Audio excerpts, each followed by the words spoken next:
सिंधु नदी घाटी सभ्यता। बच्चों, सिंधु नदी घाटी सभ्यता के प्रमुख शहर के बारे में हमने कल बात किया था। उसमें आपको हड़प्पा और चनहुद्रो के बारे में हमने बात किया था। अब उसका तीसरा शहर है सिंधु नदी घाटी सभ्यता के सिंधु नदी घाटी सभ्यता के प्रमुख शहर जो है, प्रमुख शहर के बारे में बात हमने किया था। तो हम कल दो शहर के बारे में बात किए थे। हमने एक हड़प्पा के बारे में बात किए थे और एक चनहुद्रो के बारे में बात किए थे। आज हम तीसरे शहर के बारे में बात करेंगे, मोहनजोदड़ो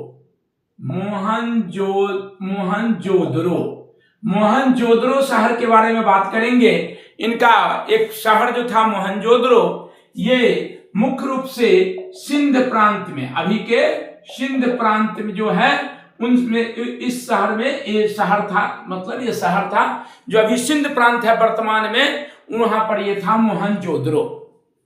ठीक, मोहनजोदड़ो सिंध प्रांत में था। और ये किस नदी के, मैंने आपको कल भी बताया था, जो जितने सारे शहर थे वे लगभग नदी के तट पर थे। तो ये सिंध नदी के तट पर ये शहर था। किस नदी के शहर पर? सिंध नदी के तट पर। 1921 में राखल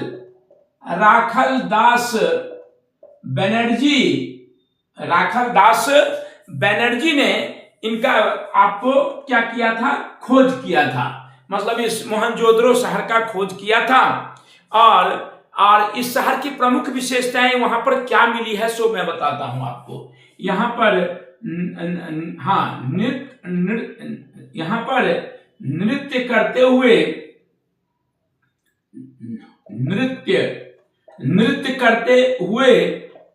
करते हुए लड़की मिली है, माने औरत जो नृत्य करते हुए लड़की मिली है, युवती मिली है। इसके बाद आपको विशाल स्नानागार मिला है। यहाँ की जो प्रमुख विशेषता थी, विशाल स्नानागार मिला है। और यहाँ पर दाढ़ी वाला पुरुष भी मिला है। यहाँ पर दाढ़ी वाला पुरुष भी मिला है, दाढ़ी वाला पुरुष मिला है। और इसके साथ पशुपति की मूर्ति मिली है, पशुपति की मूर्ति मिली है। बार बार बताता हूं मैं। यहाँ इस शहर की प्रमुख विशेषताएं क्या थी?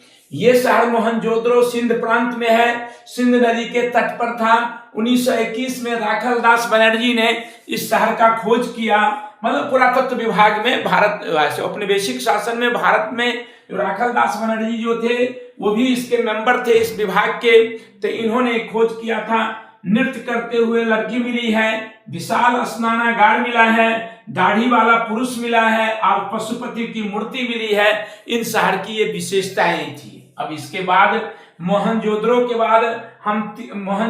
बाद अब हम तीसरे शहर की बात, तीसरा शहर तो हो गया। अब हम चौथे शहर की बात करेंगे। चौथे शहर कौन सा था? आपको चौथा शहर था लोथल। बार बार बोल रहा हूं मैं, लोथल। ये शहर कहां पर है?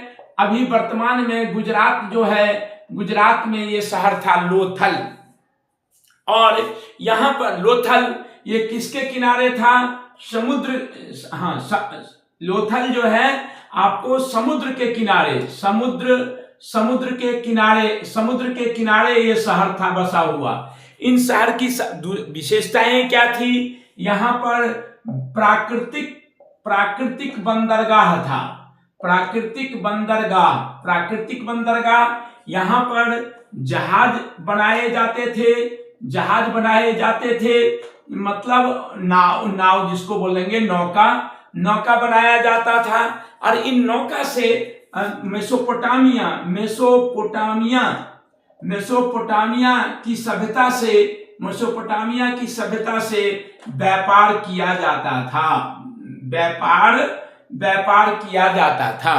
और इसके जो था आपको यहाँ पर आपको एक और विशेषता थी, आग की वेदी थी। आग की वेदी, यहाँ पर आग की वेदी प्राप्त हुई है और साथ में संयुक्त दफन था। संयुक्त दफन था।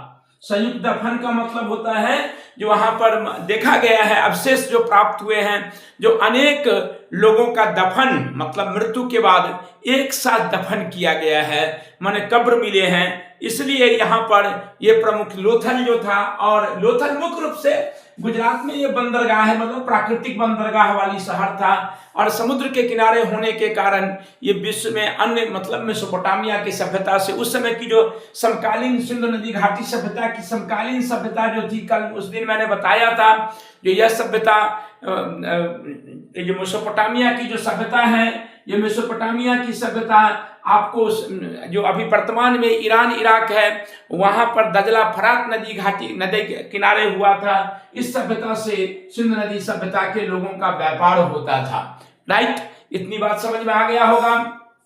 इसके बाद हम अब पांचवें शहर के बारे में बात करेंगे। हम पांचवें शहर, अभी तक हमने 4 शहर के बारे में बात किया, अब इसके बाद पांचवा शहर था इनका कालीबंगन, कालीबंगा, जिसको कालीबंगन भी बोले या कालीबंगा बोलिए। ये शहर कहां पर था? राजस्थान में, अभी वर्तमान का राजस्थान में इनके ये शहर थे। और ये शहर धद्दर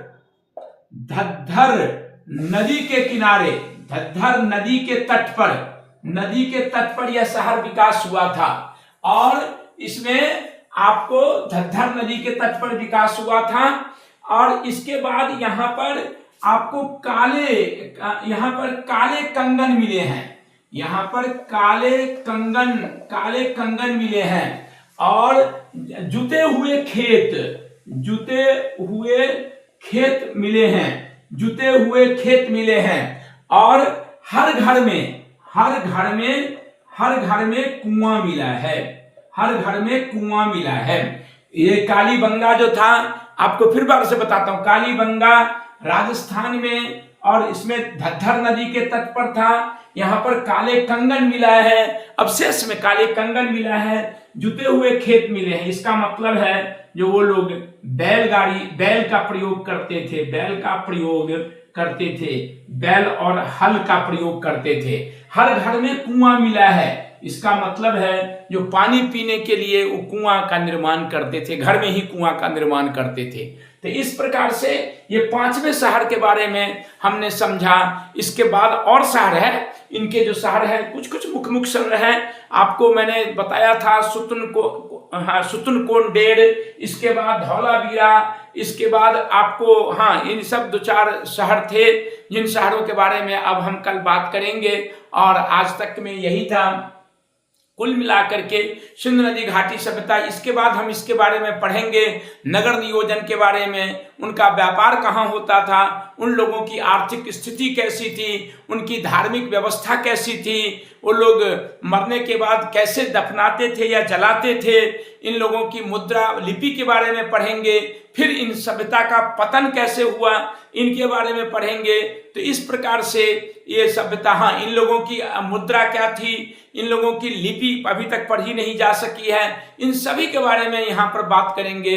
तो मैं थोड़ी बातें बता दूं। अब मुख्य रूप से अभी तक हमने 5 शहर के बारे में पढ़ा। फिर से मैं बता देता हूं, पहला शहर था उनका हड़प्पा, दूसरा शहर चनहुद्रो, तीसरा शहर मोहनजोदड़ो, इसके बाद लोथल, इसके बाद कालीबंगा, इनके प्रमुख शहर थे। इसके साथ ही मुझे आशा हम करते हैं कि आपको समझ में आया होगा, और फिर आगे भी हम इस बात को रखेंगे। धन्यवाद।